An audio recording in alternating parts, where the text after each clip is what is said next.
സ്ത്രീകൾ പോകുന്നു പള്ളിയിൽ വരെ. സ്ത്രീകൾക്ക് ഫാമിലി സൗകര്യമുണ്ട്. ജാറത്തിൽ നിങ്ങൾ എല്ലാ സൗകര്യവും ഏർപ്പെടുത്തി. അത് അള്ളാന്റെ റസൂലിന്റെ കാലത്ത് ഇങ്ങനെ ഒരു പോക്കുണ്ടോ?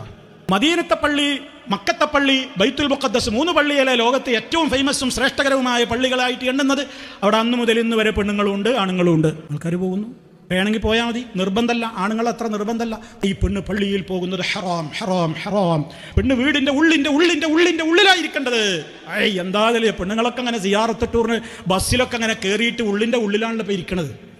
ജാറത്തിൽക്കാർക്കും പോവാം. കാരണം എന്താ? പെണ്ണുങ്ങൾ വന്നാലേ പെട്ടിയിൽ പണം നിറയുള്ളൂ. അതുകൊണ്ടൊരു പള്ളി ഉണ്ടാക്കിയിട്ട് ഉദ്ഘാടന ദിവസം പെണ്ണുങ്ങൾക്ക് പ്രവേശനം കൊടുക്കും.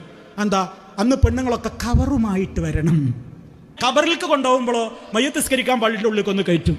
അല്ലാതെ അങ്ങോട്ട് വന്നാ ഈ വഹാബിന്റെ പെണ്ണ ഇട കയറാൻ പാടില്ല.